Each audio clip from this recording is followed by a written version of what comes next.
Greetings, mighty companions, and welcome back to Transforming Relationships Through A Course in Miracles with the Quinns. Anna and Greg, and Holy Spirit, our higher loving self, our helper, our friend, our companion.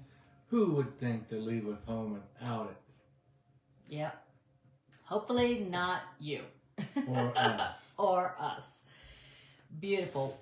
Well, in our classes on Sundays and Tuesdays, we let Spirit choose for us through the never random number generator what and where in A Course in Miracles that we'll be studying each class. And we did that before class. And what we came up with was in Chapter 30, Section 4 if you're in the original edition, and Section 3 if you're in the blue covered edition, the thought that God holds of you.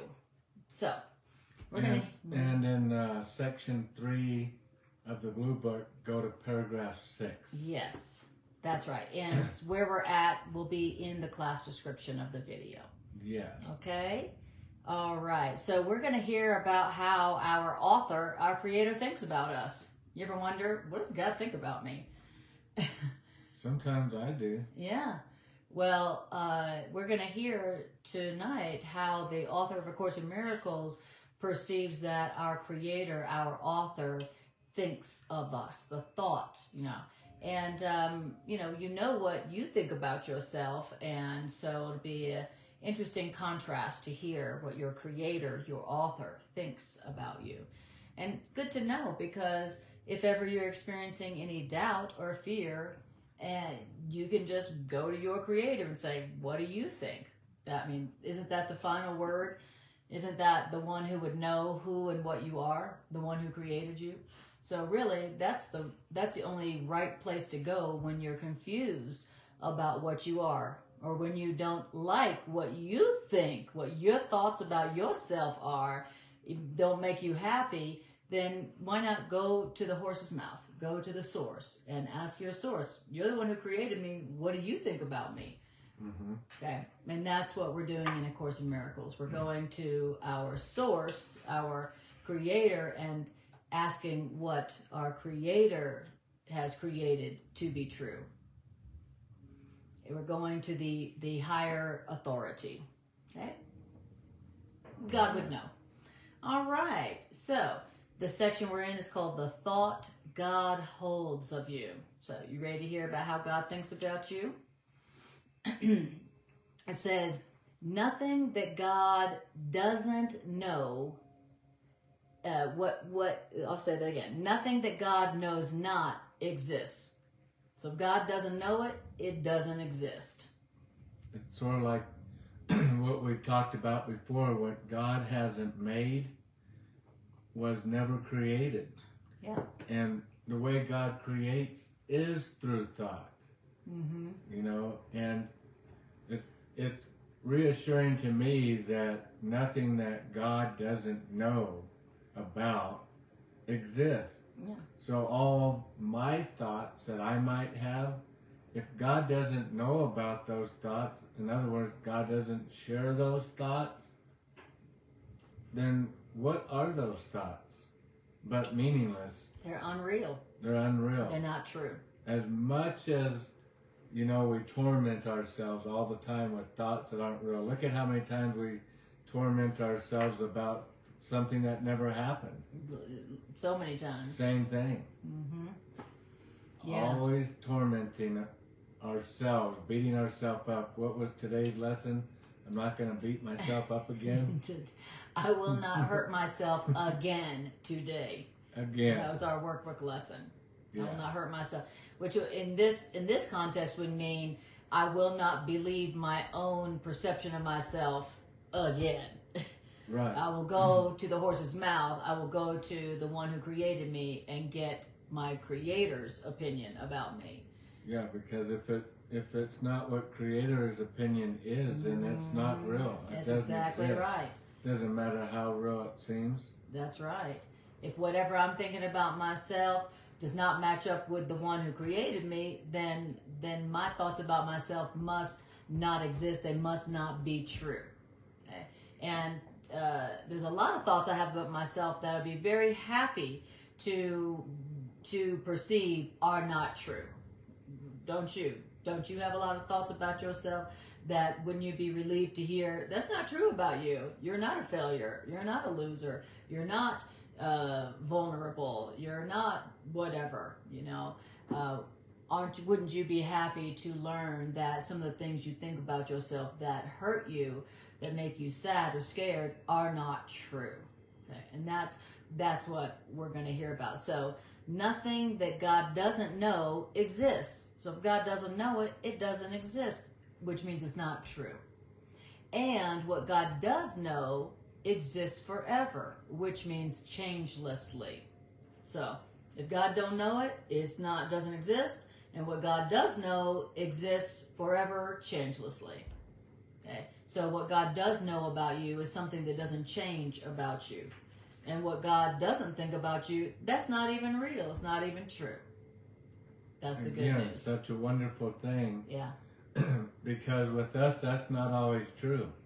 I might know that you're happy with me today, but tomorrow that could change. And it's so reassuring to be in any kind of relationship, but especially our relationship with our Maker, our Source, our Creator, to be in that relationship and know that, oh, our Creator thinks X, Y, Z of me, and whatever that X, Y, Z is, I can rest in that, not worried about it being like in the relationships you and I have learned to have, which are one way today and another way tomorrow morning, or maybe tonight before we go to bed. Exactly. Yeah, you don't have to worry that God's going to change God's mind about you, like we change our mind about each other, you know, throughout the day, right? So that's a wonderful thing about knowing what God thinks about you. Is the other thing is that what God thinks about you isn't going to change. So you don't have to worry that you're going to do something to displease your Creator, like we're worried that we're going to displease other people, Right. Okay? Or we're worried that they're going to be displeased in us, that they're going to change their mind about us. Well, your Creator, your Source, doesn't change its mind about you. So, like Greg was saying, that's the best thing to know is how your Creator feels about you, what your Creator thinks about you, and to know there's nothing you can do that can change your Creator's mind about you. Nothing. Now let's stop and think about the author of A Course in Miracles has come to us, you know, by grace with the wisdom and knowledge from heaven. And what is the first few sentences of this section, like so many of them, coming off the pages to tell us is nothing that the world is teaching you is correct. Yeah. Because the world teaches us, in all of our religions, yeah, you can scrub yourself and get yourself all clean and pretty, and now you're all right. But tomorrow, if you dress wrong, if you forget to do something right, if you say the wrong thing, if you curse, if you know, a million different rules, then your Creator changes its mind about you. So you're in this relationship, and any of us that have been in a relationship where you're walking around on eggshells, oh no, I don't want to change their perception of me, and then all hell's going to break loose. You know, all wrath of heaven's going to come down on me. Yesterday we were cuddled up. I was cuddled up in the wings of my Creator's arms. And then today there's lightning and thunder and boulders falling down from the mountain. And, because you know, right. like God's always changing. Yes. You never know how God's going to be today. Have you heard from God today? What do we say of people who are, you know, who are always changing?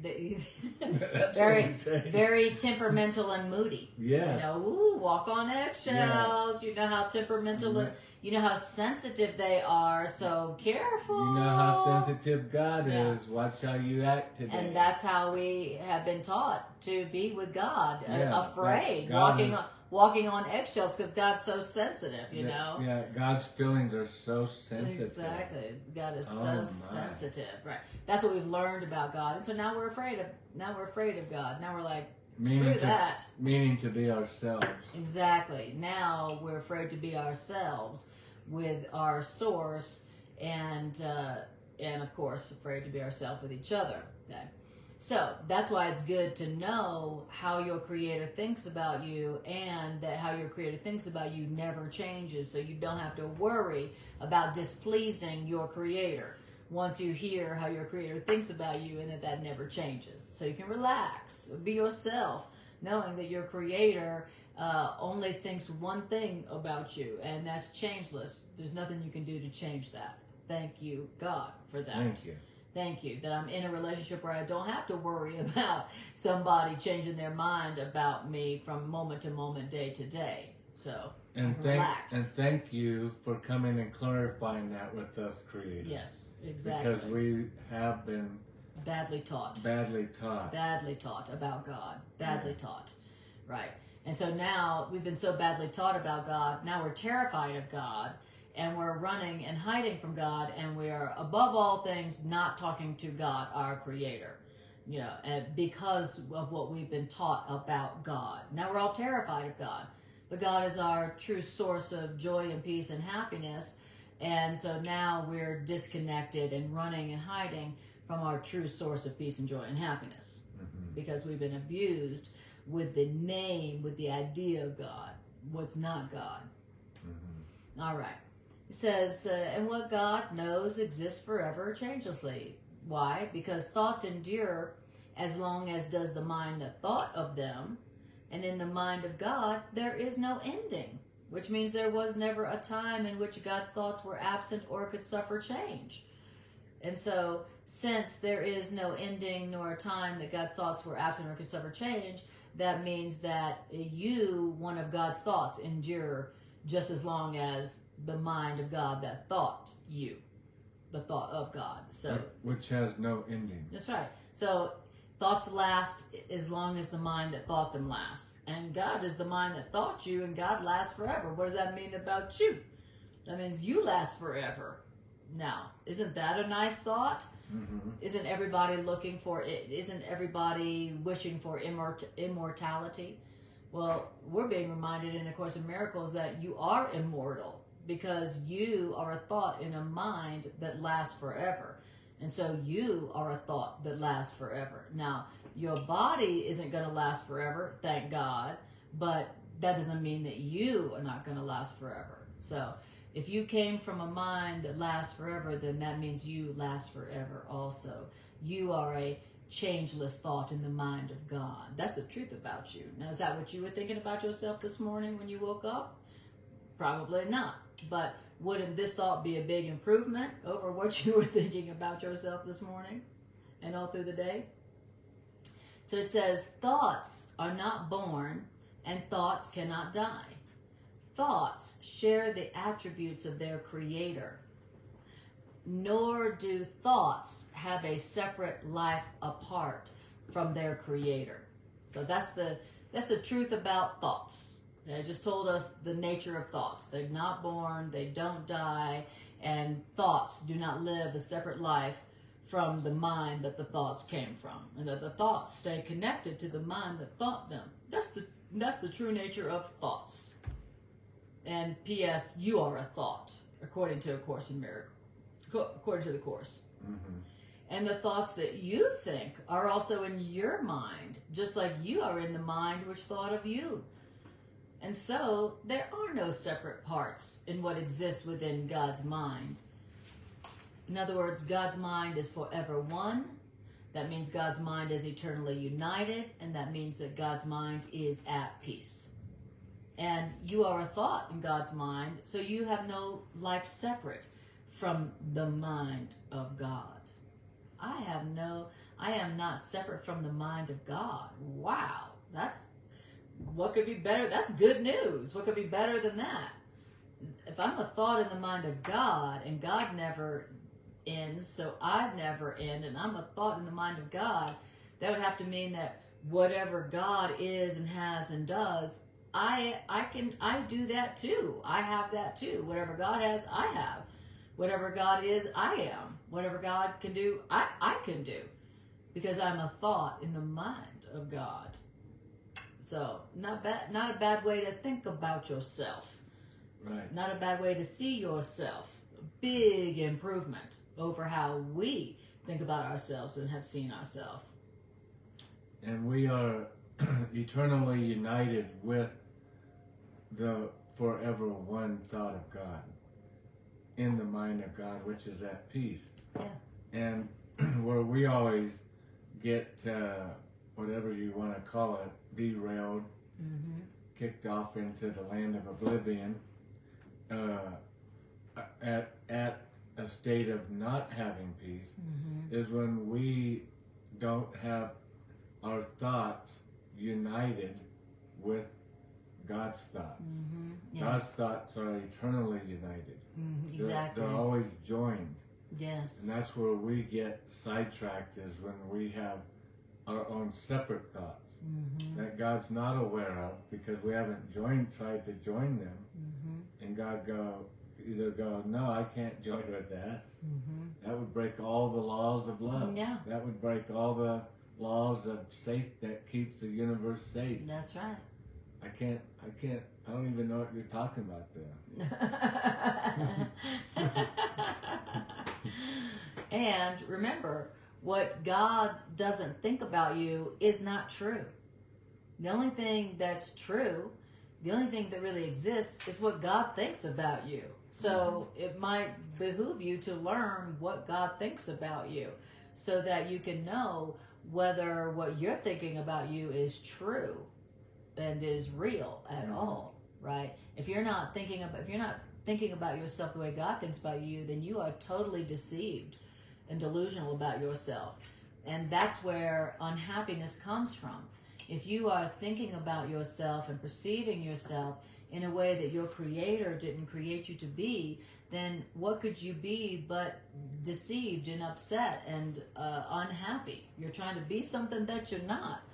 Because of a lie. Yeah, you're trying to be something that you're not. How satisfying is it when you're trying to be something and someone that you're not?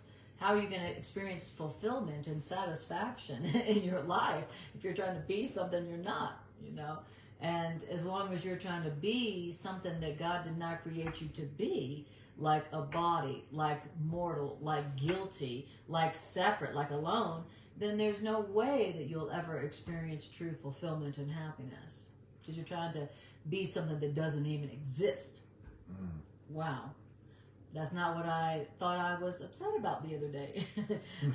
I thought I was upset about, something else, but I was upset about something that doesn't even exist.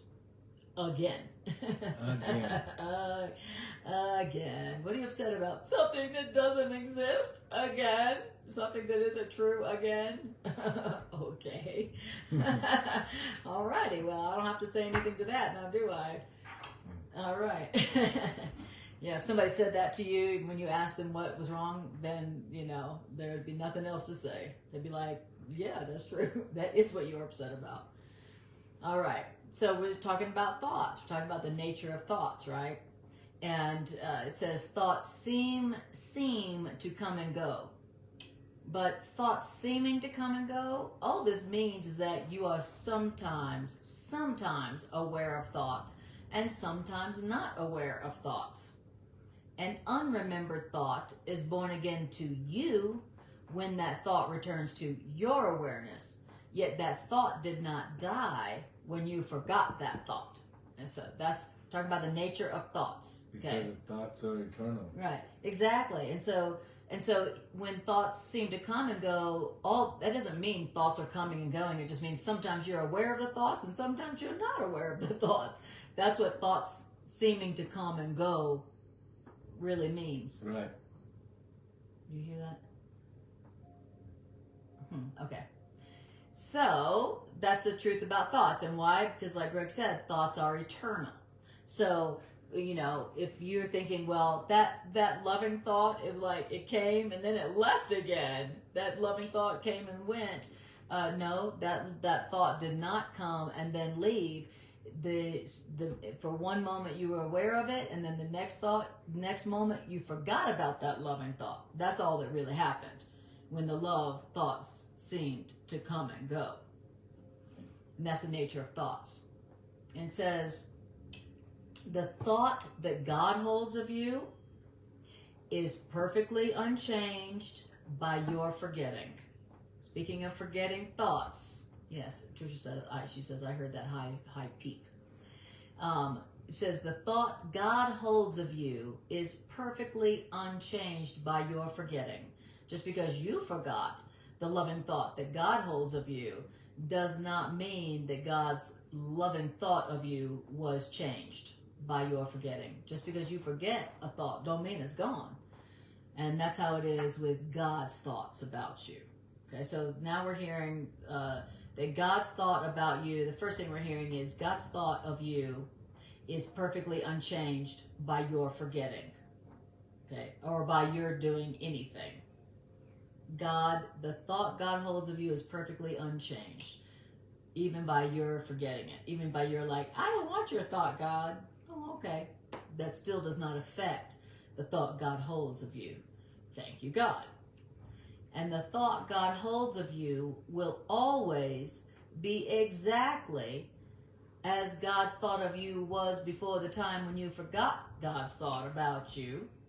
And the thought God holds about you will be just the same when you remember the thought God holds about you. And the thought God holds about you is the same within the interval when you forgot. You know why? Because the thoughts of God are far beyond all change, and the thoughts of God shine forever. And what does that mean? That means the thoughts of God await not birth, and the thought God holds of you just wait for welcome and remembering. Okay, good to know. So I don't have to worry about losing what God thinks about me. I don't even have to worry if I forget about the thought God holds about me for a long time. I don't have to worry about that, because the thought that God holds about me is beyond all change, and it shines forever, and it just waits for my welcome, which is my remembering. So in any moment I could say, what is it you think about me, God, my creator? And I could remember it and experience the complete fulfillment that comes with remembering what my creator thinks about me. Such a good reoccurring thought to know that we once knew how much we were thought about and what way we were thought about with our Creator. You remember the prodigal child story, of course, comes home and remembers, thanks to the parent, of what love the parent had for the child. The parent had to remind them, it's been the way this was how it was before you wandered off. I loved you. Yes. I adored you. I thought, no, I didn't have these thoughts that you had. Those were not my thoughts. I didn't share those thoughts. Those were separate thoughts. Those were thoughts that you had, and unfortunately didn't bring them to the parent to say, hey, is this true? Is this true? No, I know nothing of those thoughts. Yeah. Those thoughts don't exist. They're not real. You've been wandering around for years in a belief that is totally untrue about yourself with your status with your Maker. Yeah.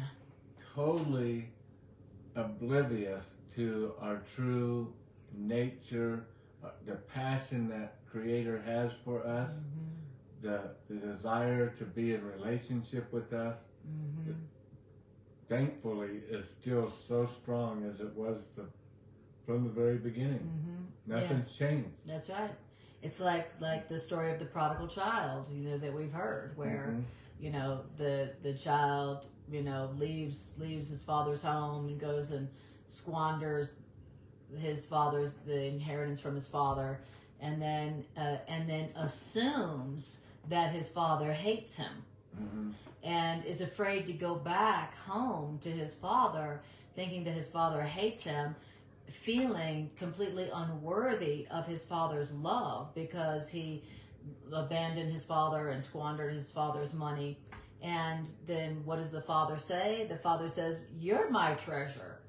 You are my treasure. You know, everything I have is yours." And in other words, the father is saying, what you think about yourself is wrong. That was never true. I never hated you. I never was disappointed in you. You are my treasure. It's not that you wasted my treasure. You are my treasure. And that's what we're learning here too through A Course in Miracles is, what our Creator really thinks about us. So, okay, beautiful.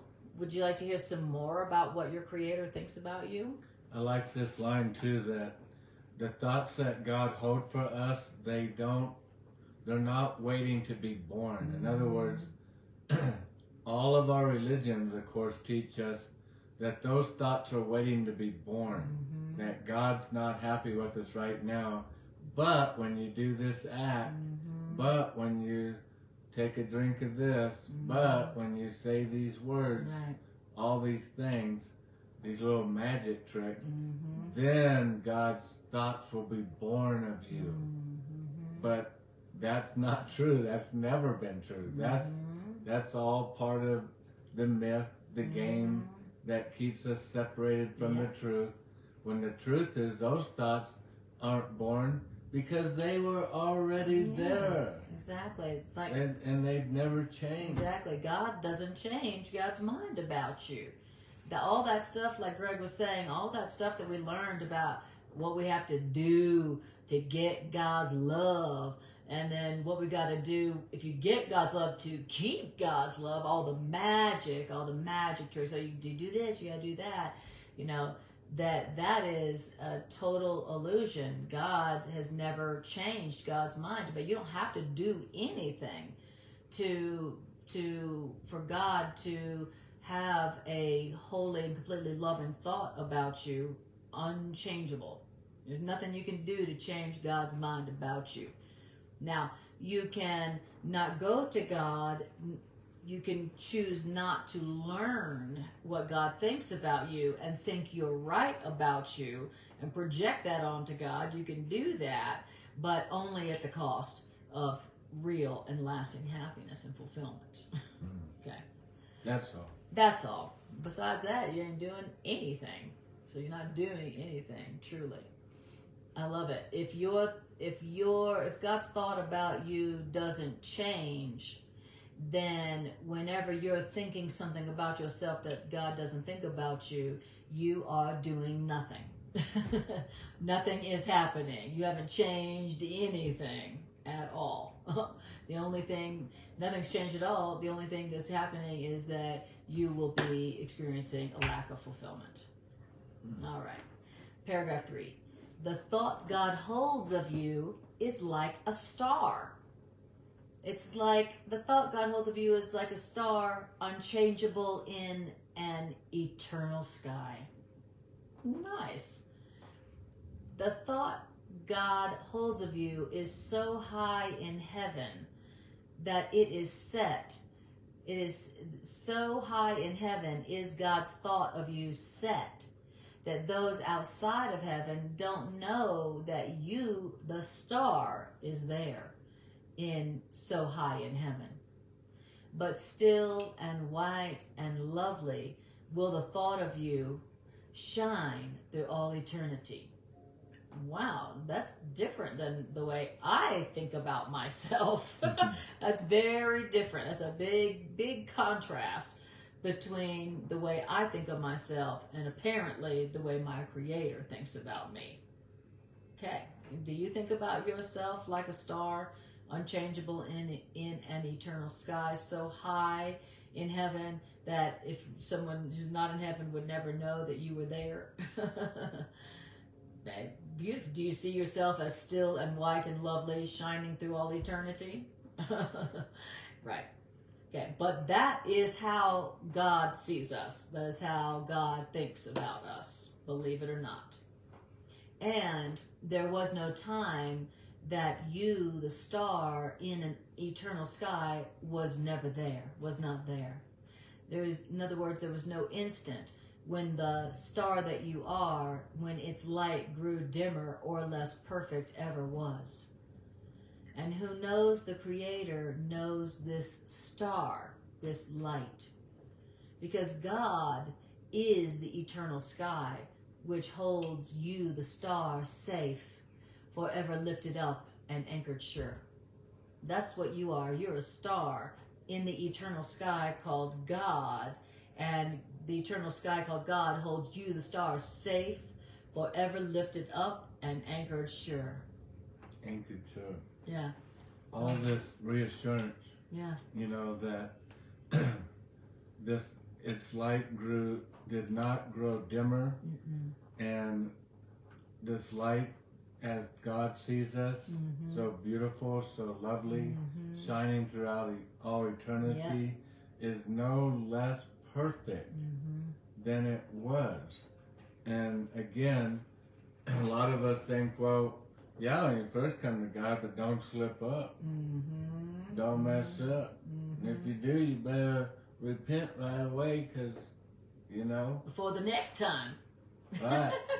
And it's like you're always on this collision course with keeping God happy. Yeah. Whereas that's why the purpose of this course had to be brought to us, because God has been misrepresented in the courtlands of all of the world. And it's like, let's come back to some reasonable truth. And first of all, none of the stuff you guys all said about me is true. Hallelujah. And yeah, and thankfully, God. None of it's been true. Yeah. Because it's been such a tightrope, such a eggshell walk, to be able to keep this seemingly being that is so sensitive. If you say the wrong thing, do the wrong thing, whatever, boy howdy. Yeah, then you're kicked out of heaven. You're in trouble. Yeah. Like the Course says that the way we see God is that God holds our life but by a tiny thread, waiting to drop that thread. As soon as we sneeze wrong. Exactly. As soon as we do something that God doesn't like. I mean, the God we've learned about makes God sound like he's, borderline personality disorder with psychopathic features. I mean, just really mean and nasty. Like, not unchanged, not loving us in an unchanging way where God never changes his mind about us. Right. What we've learned about God is he's holding our life but by a tiny thread, and if you do something that displeases him, oops, bye, sorry, sorry you have to go into the eternal flames of hell, sorry. The world speaks of an unconditional loving God, but yet there's so many conditions that have been put on that there's no way that God could be unconditionally loving. Exactly. The God that, of course, in Miracles speaks of is a God whose love for us never changes. The God we learned about has an extremely temperamental, very conditional love for us. And thank God for A Course in Miracles, which is reminding us of the truth about God, the true nature of God and the true nature of us. And when you learn the true nature of God and the true nature of us created by God, it could only result in joy. It could only result in happiness. That's it. Because this is saying that God's loving thought of you never changes. There's nothing you can do to change eternal love.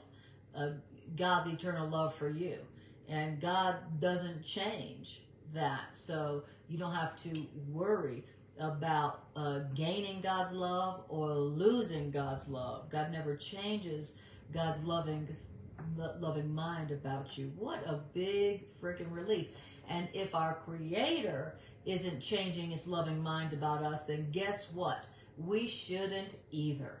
You know how we change our mind about ourselves with Right. every freaking circumstance? Today I'm a good person. Tomorrow I'm a bad person. With this person, I'm a good person. With that person, I'm a bad person. We change our minds about ourselves with every freaking circumstance. Okay? And but our Creator never does. And if our Creator doesn't change its loving mind about us, then neither should we. No. Yeah, that's a good point, because even with our Creator, we're doing that all the time. Yeah. Today, I feel really good and secure in my relationship with my Creator. Mm-hmm. I think I've been really making my Creator happy. I've been doing my workbook lesson. Mm-hmm. I've been remembering to apply truth, when I'm being triggered. Mm-hmm. And then a couple of days go by and it's like, man, I can't do nothing right. Mm-hmm. I just yelled at that person. Mm-hmm. I just judged those people. Mm-hmm. I just did this. Man, I am a horrible, student of truth. Mm-hmm. And, thinking that our Creator is kind of disappointed with us today or whatever. Mm-hmm. We were going to do a class tonight, but we more felt like it was our personal reading that we just did. But in that reading, it was so comforting to know that everybody's playing their role perfectly. And if we remember stuff like that, that's just not everybody out there is playing their role perfectly, so it makes it easier for us to forgive them. But let's bring it back home and remember, hey, Greg, you're playing your role perfect too. Exactly. Just Right. like everybody else is.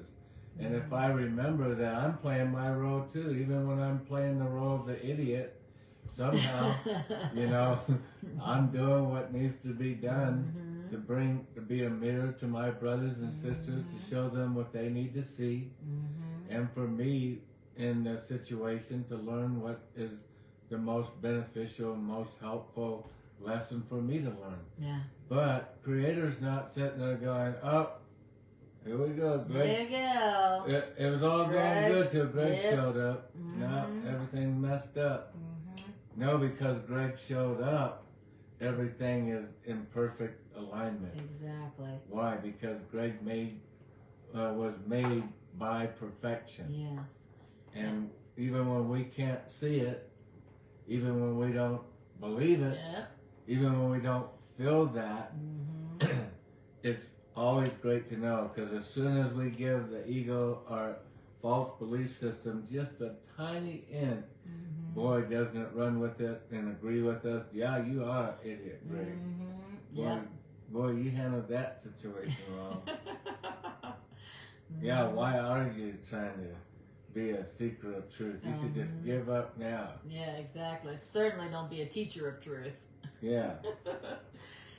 Yes. And now we're learning through A Course in Miracles that when we're having unloving thoughts about ourselves, we're wrong. And we're learning how to go, I sure hope I'm wrong about the way I'm seeing myself right now, because it's very unloving and it doesn't feel good. So we're learning to go, okay, this is how I feel about myself. It sucks. And so I hope I am wrong. Right. And if God's loving thought about you never changes, it was never born and it never dies, then if you are thinking an unloving thought about yourself, you are wrong. And that's the good news. You should want to be wrong about what you're believing about yourself that's making you so unhappy. No. No, don't you know what I just did? Yeah, and then God's like, yeah, but don't you know who I am? Right. That my love cannot be changed by whatever dumb thing you just did. And there's that part in the Course, because we're so arrogant and boastful in the state of mind that we currently are in. There's that part in the Course that reminds us that, when we think we're advancing, we're most often retreating. And when we think we're retreating, we are most often advancing. And so again, when we're sitting here going, woe is me, we don't realize that's when we're making our biggest strides in the game. Sometimes our biggest moves, but we don't know. You know, we're sitting here beating ourselves up when God's going, yeah, finally, breakthrough. Woo! Yeah. They're finally going to learn the lesson this time. I see it. Right, exactly. Beautiful.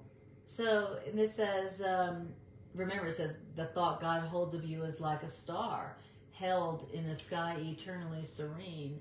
And it says that the perfect purity of the star that you are, its perfect purity does not depend on whether your perfect purity is seen on earth or not. Your perfect purity does not depend on whether you see it or not, or whether somebody else sees it or not. Your perfect innocence does not depend on whether you see it or not, or whether somebody else sees it or not. Thank you, God, that my innocence does not depend on whether I see it or not, or whether they see it or not. Thank you, God. And so it says the perfect purity of the star that you are does not depend on whether the star that you are is seen on earth or not.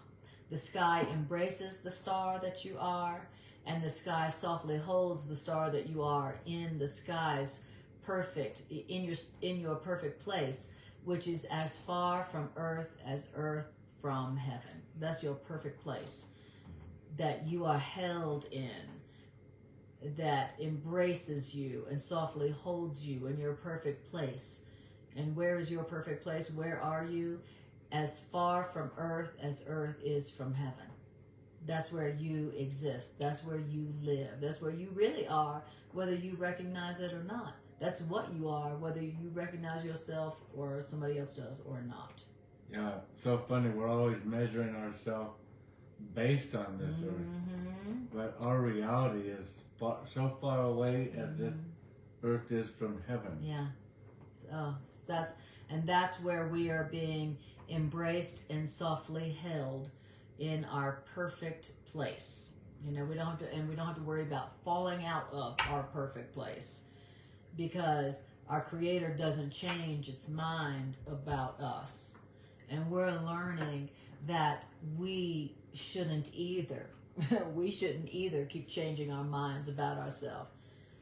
And we're learning anytime you think about yourself something different than your Creator thinks about you, you're wrong. And that's the good news, you know. Like I said, eventually we're going to go, I so hope I'm wrong about the way I'm seeing myself today. I really hope I'm wrong about the way I'm seeing myself today. And you are, if you're seeing yourself differently than how your own author and maker sees you. Okay. So then it says, it's not the distance nor the time which keeps this star that you are invisible to earth. It's just that those who seek for idols cannot know that this star, is there. So, you know,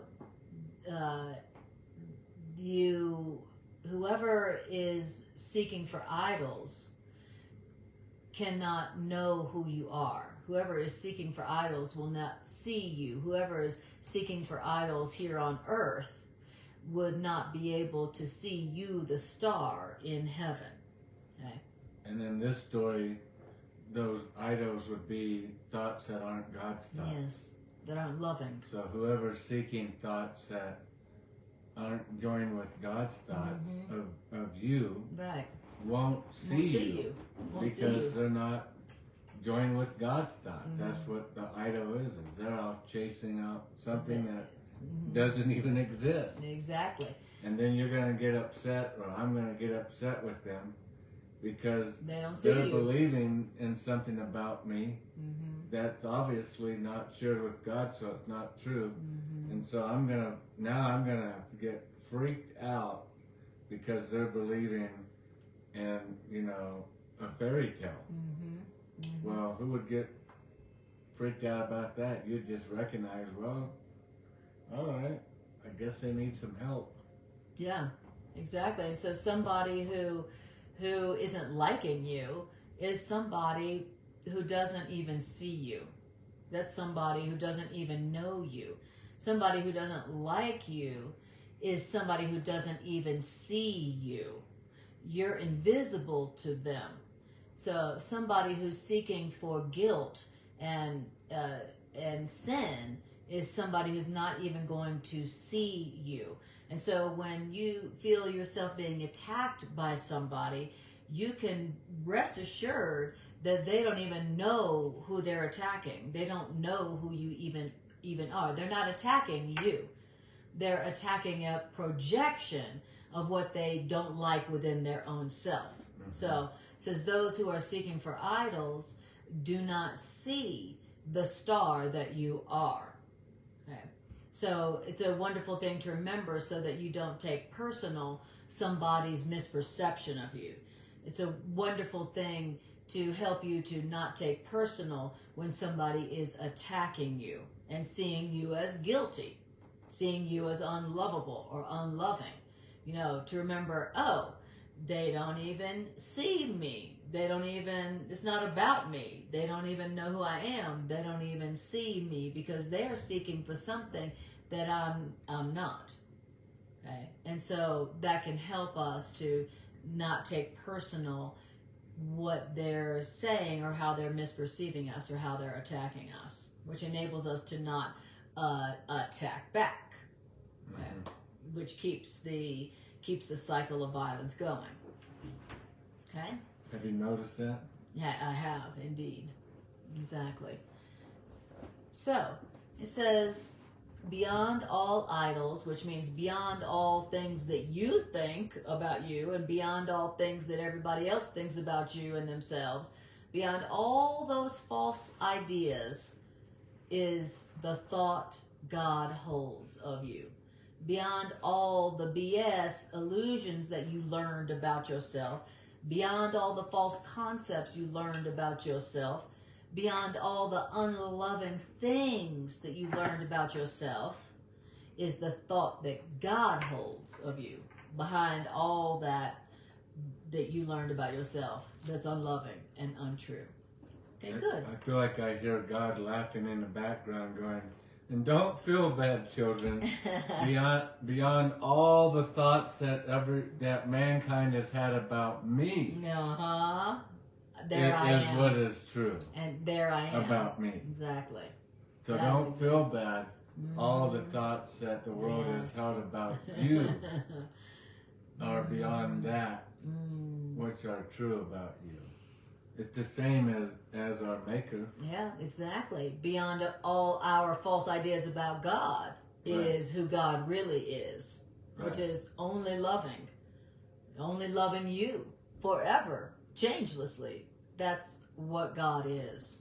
And the real God, true God, is right behind all the false concepts we've projected onto God as being something besides loving. You know, what we learned about God is that, yeah, God's got to love, but don't piss him off. Okay, so what we've learned about God is that he's love and something else too that you better be afraid of. You better fear God. What we're learning about God through A Course in Miracles is that God is only love for everyone equally and unchangeably forever. That's what we're learning about God. We're learning that what we learned about God was wrong. We're learning that what we learned about ourselves was wrong. And that what we learned about God was unloving, and what we learned about ourselves was unloving and unlovable. So, and now we're hearing the truth of the matter, what God really thinks about us and how God really created us to be, which is the last word. So it says, beyond all idols is the thought God holds of you, completely unaffected by the turmoil and the terror of the world, completely unaffected by the dreams of birth and death that here in the world are dreamed, beyond the myriad of forms that fear can take, quite undisturbed, the thought God holds of you remains exactly as the thought God holds of you always was. Surrounded by a stillness so complete that no sound of battle comes remotely near, The thought God holds of you rests in certainty and perfect peace. And here is your one reality kept safe. Here in God is your one reality is kept completely unaware of all the world that worships idols and that knows not God. I'll read that again. Here, your one reality is kept safe, completely unaware of all the world that worships idols and that knows God not. In other words, in perfect sureness of the thought of God that God holds of you, its changelessness, and of its rest in its eternal home.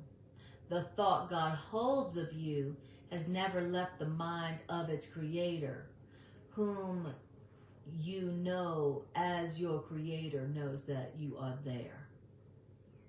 And that's the truth. That's the thought God holds of you.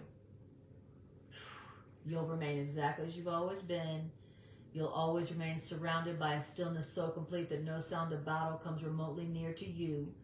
You rest in God in certainty and perfect peace. Your one reality is kept safe, completely unaware of all the world that worships idols. You remain in perfect sureness and changeless in your eternal home.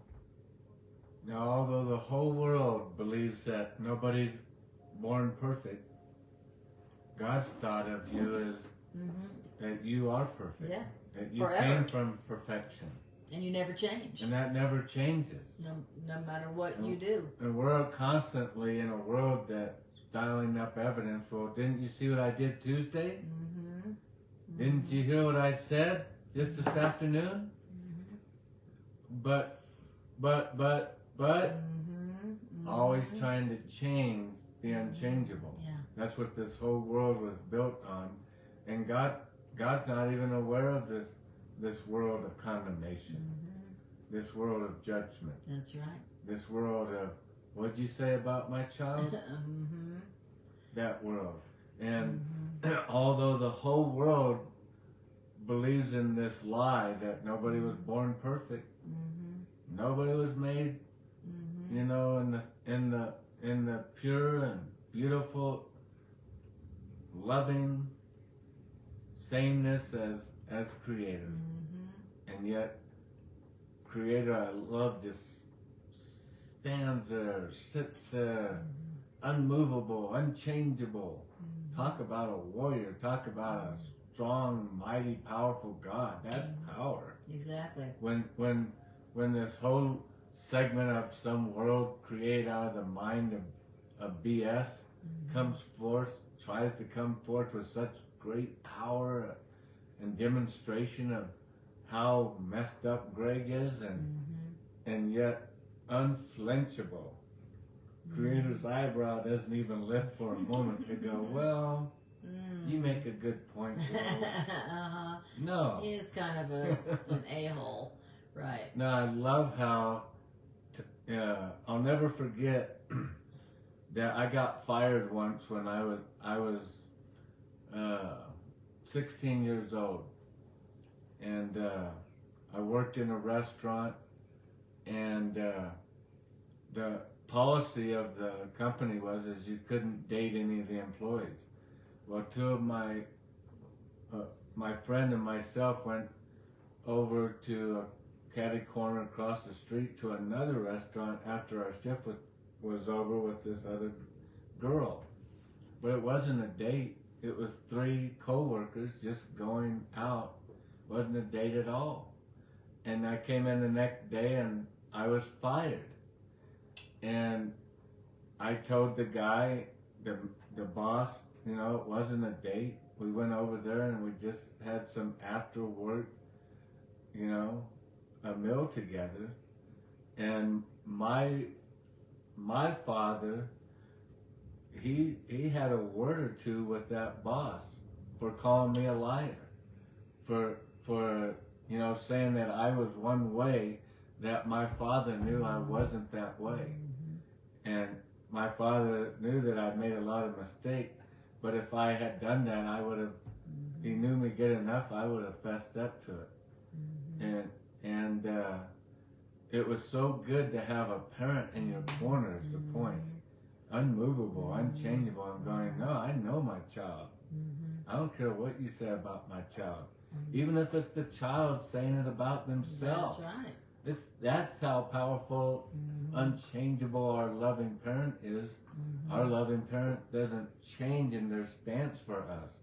Doesn't matter if the whole world says something about us in agreement. Billions of people could say it. And it's so wonderful to know that we have a parent that's 1,000% in our corner. Why? Because our parent made us. Our parent knows us better than we do. That's right. Exactly. And our parent is not going to back down to some BS, not true story about us. That's right. I love it. Exactly. I really do, because it gives me such strength to go into my days, you know, into my tomorrows, into my tonights, and to be so much more confident as who's with me. The one that's with me is for me, not against me.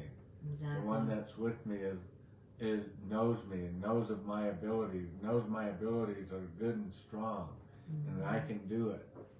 Yes. So in this world, that's a rare commodity. Absolutely. And what could be more valuable and precious than to know how your creator feels about you, and to, you know, what else would you need to know? What greater treasure would there be? Because what are you going to fear or feel guilty about or worry about or hate yourself over or hate somebody else over when you know that your spirit parent, your creator, loves you unconditionally, and that will never change, right? If you knew that, what kind of peace and certainty would you have in your life? How would you feel about yourself? You wouldn't change your mind about yourself with changing circumstances.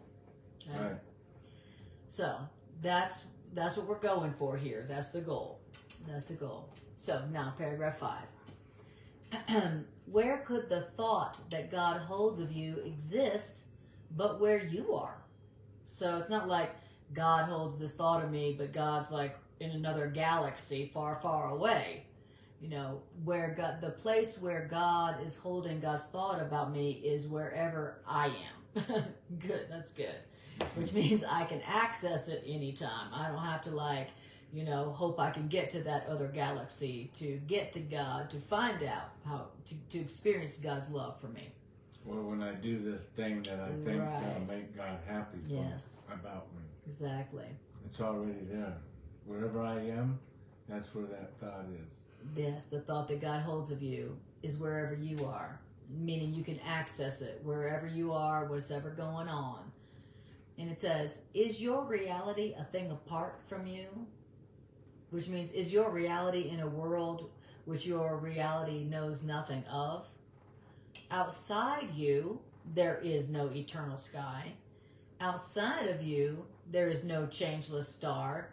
And outside of you is no reality. So the thought God holds of you, where is it? It is within you. The thought God holds of you is where you are, which means you can access it anytime, anywhere, unconditionally. You don't have to go somewhere to get the thought that God holds of you or to get God's love of you. I love it. Deborah says, oh, geez, happy to find you guys. Where does Spirit direct me? Right on. Beautiful. Lovely to see you, Deborah. Yeah, glad to have you here. Yeah, glad to have you here. And it says, the mind of heaven's child in heaven is. For there in heaven, the mind of God and of you join in creation, which can have no end. So, where you are is where heaven is. Where heaven is where you are. That's the way it is. And where is that? That's in your mind, which is in God's mind. So, you don't have to go anywhere. You're already there.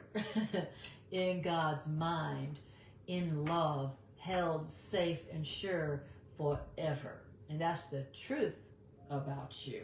Okay? That's what you really are. And that's what's really going on, if just in case you are wondering, just in case you would like to experience peace and joy and fulfillment that doesn't change in place of whatever you're feeling right now. In other words, you don't have two realities. You have only one reality. You don't have one reality where you're love, another reality where you're a bad person. You don't have two realities, not two of you. You're not a Dr. Jekyll and Mr. Hyde. Okay, you only have one reality, and that's your love bubble. You're created by love. God loves you unconditionally and changelessly, and that's your one reality. Okay, there's not that plus you're a bad person if you do fill in the blank. It says, nor can you be aware of more than one reality. An idol or the thought God holds of you is your reality. So there's what you learned about yourself, or the thought God holds of you is your reality. Only one of them can be true. Forget not then that idols, your beliefs about yourself, must keep hidden what you are. Don't forget that. What you think about yourself that's unloving must keep hidden what you really are. Now, not from the mind of God, but from your own mind. You, the star, shines still. God, the sky, has never changed. But you, the innocent child of God himself, are unaware of your reality. So who you are hasn't changed. God, the sky who holds you, the star, has never changed. But you are unaware of all that.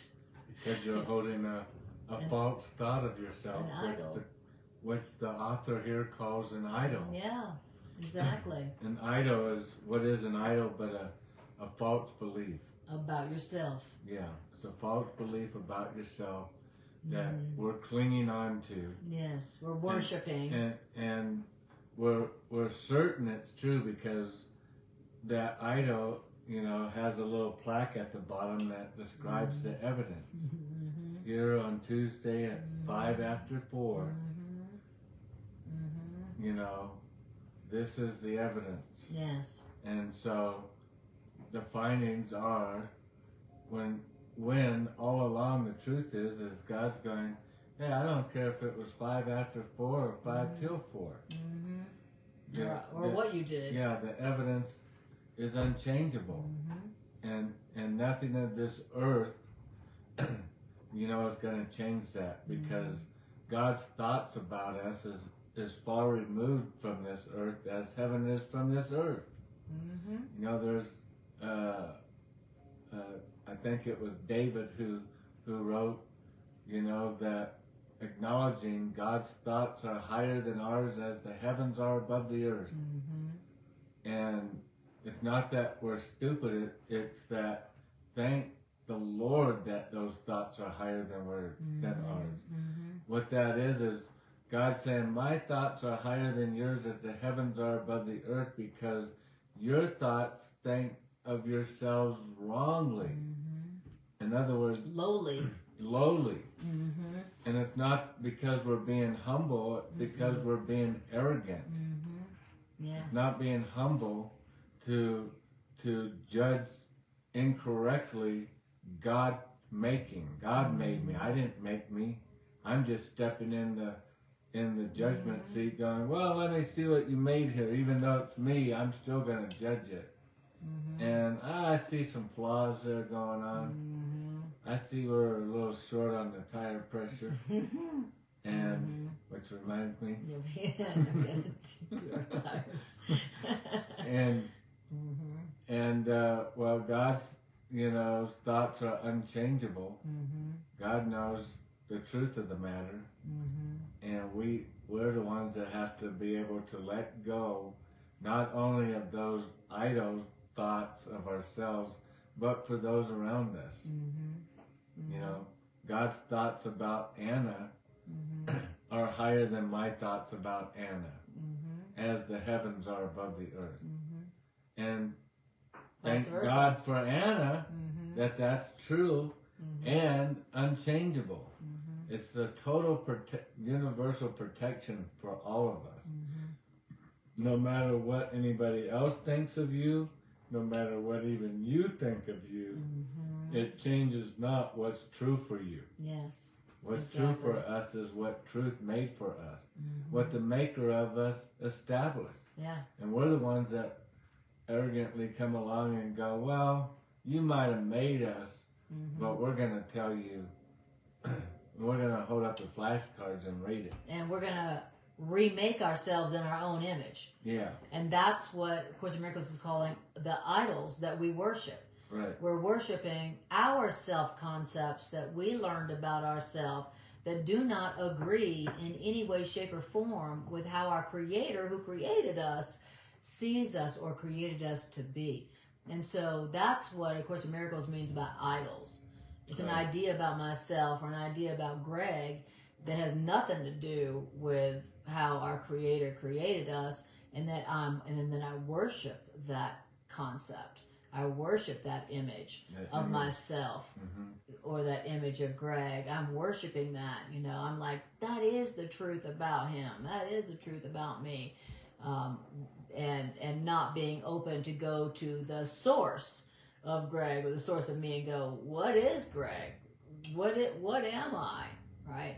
I don't want to do that because I'm worshiping the concepts, the images that I've made up about myself or Greg. I'm worshiping them, so I'm not open-minded to ask the author of Greg or myself what it thinks about us.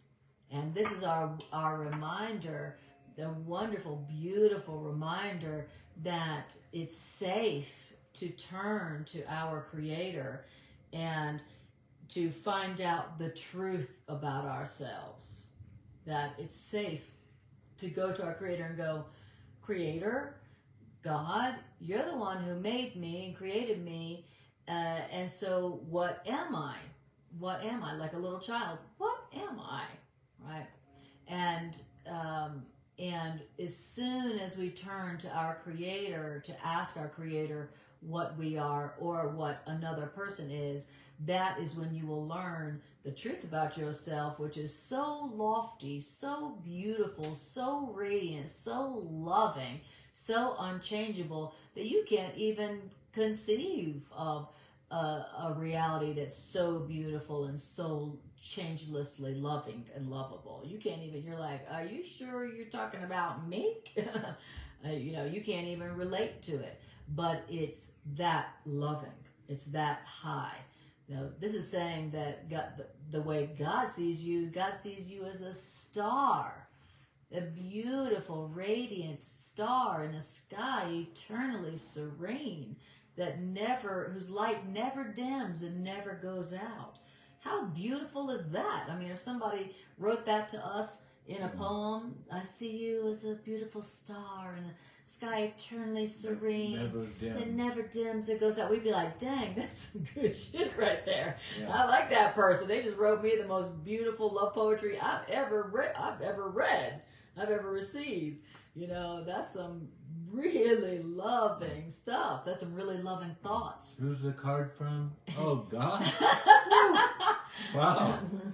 All right. Wow, all right. Okay, well, I guess you can believe it then, since it's from God.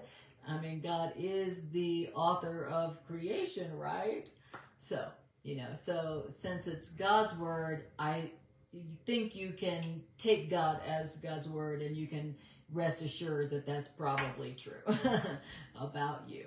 So, all right. Well, we have finished a section and we finished early. Beautiful. Amazing. I love it. Beautiful.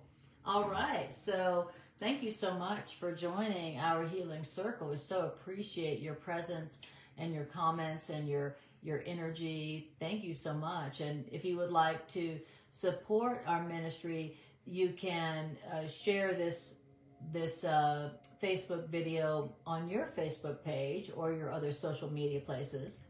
Or if you're watching it on YouTube, if you would like to support this ministry, you could like, share, and subscribe, and that helps that informs the algorithms to send this video out to more people. So thank you for doing all that. And for information on the other classes that Greg and I do and the classes that I do myself do, or to learn more about my holistic counseling practice, see the details in the class description, and it's all there. All there. Beautiful. Love you guys. Appreciate you so much. So much. Good one. Mm.